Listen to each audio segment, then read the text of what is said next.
আম মরশুমের প্রায় শেষ মুহূর্তে লক্ষ লক্ষ সোনালী মাছির হানায় অস্বস্তিতে পড়েছে পূর্বস্থলীর আম চাষিরা। শৌখিন পাতলা আমের চামড়া ফুটো করে ডিম পাড়ছে সোনালী মাছি, আর তাতেই পাকা আম রং ধরার মুহূর্তে ধীরে ধীরে নষ্ট হয়ে ঝরে পড়ছে। আম কাটলেই দেখা যাচ্ছে তার মধ্যে হাজার হাজার সোনালী মাছির ডিম। পাকা আম খাবার অযোগ্য, ভিতরটা পচা, দুর্গন্ধ হয়ে যাচ্ছে।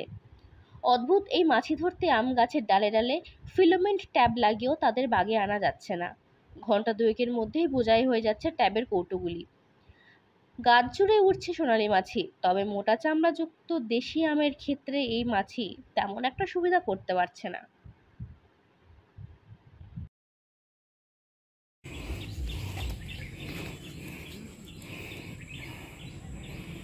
মাছের সবাই গালিয়ে ফেলেছে, এগুলো চাপচাপ হয়ে গেছে, পোকায় সব এগুলো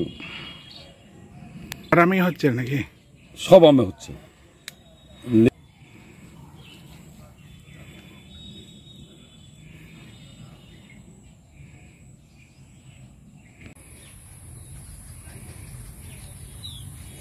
এটা কি নাম?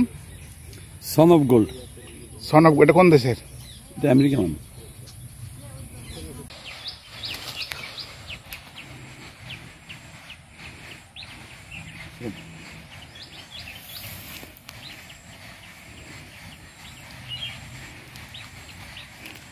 এ বাবা, জি জি জি জি।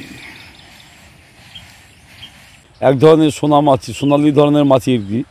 সেই মাছিগুলোতে ছিদ্র করে দিচ্ছে, ছিদ্র করে দেওয়ার পরে ফলটা দেখা যাচ্ছে কিছুদিন পরেই তো তৈরি হয়নি, দেখা যাচ্ছে মানে পড়ে যাচ্ছে গাছ থেকে, পড়ে যাওয়া কাটার পরে দেখা যাচ্ছে ভেতরে একদম পুরো পোকাতে ভর্তি হয়ে যাচ্ছে। এটা কী জন্য হচ্ছে বুঝতে পারছি না। আর কিছু সোনা মাছি প্রচুর, আমরা এই আমের জন্য ওই ফিলামেন্ট ট্যাপগুলো ব্যবহার করছি, তাতে দেখছি সোনা মাছি প্রচুর পরিমাণে পড়ে। অন্যবার দেখেছি সোনা মাছিটা ছিল কিন্তু তার সাইজটা ছোট ছিল, এবার কি ব্যাপক হারে? এবার ব্যাপক হারে আগের থেকে তুলনামূলক মানে ব্যাপক, মানে এবছর মানে গত বছর থেকে মানে চতুর্গুণ মানে বেড়ে গেছে আর কি। ফেলে দিচ্ছে আম, প্রচুর আম সব নষ্ট হচ্ছে, সব গাছে আম সব একদম সব এইভাবে করে দিচ্ছে। কোন আমগুলোতে মানে মূলত আক্রমণ করছে বেশি?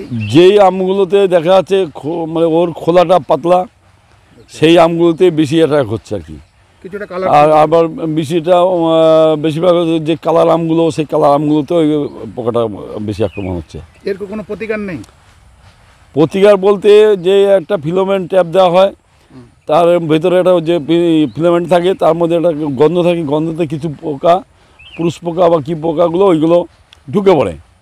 কিন্তু দেখা যাচ্ছে যে হয়তো দেখা যাচ্ছে বাইরে ভেতরে হয়তো 50টা ঢুকেছে কি 500 ঢুকেছে, 1000 ঢুকেছে, কিন্তু বাইরে লাখ লাখ মানে ঘুরে বেড়াচ্ছে, মানে গাছে গাছে সব জায়গায় না। এগুলো লাগিয়েও কোনো কাজ হচ্ছে না, কোনো কিছুতে যাচ্ছে না, কেন ব্যাপক হারে এই মাছিগুলো এতভাবে বেড়েছে, মানে বিশেষ করে ফলের উপরে। প্রত্যেকটা ফল, আবার এখন তো চাষিদের কাছে শুনছি যে এই মাছিটা নাকি ঝিঙে বা কুমড়ো, শশা, সবার উপরে এই অ্যাটাকটা হচ্ছে। বিষয়টা হর্টিকালচার দপ্তর জানে? বিষয়টা হর্টিকালচার দপ্তরকে জানানো হয়েছে, তারাও বলছে যে তো কোনো রকম কিছু নেই, তারাও ঠিক এটা সুরাহা করতে পারছে না আর কি।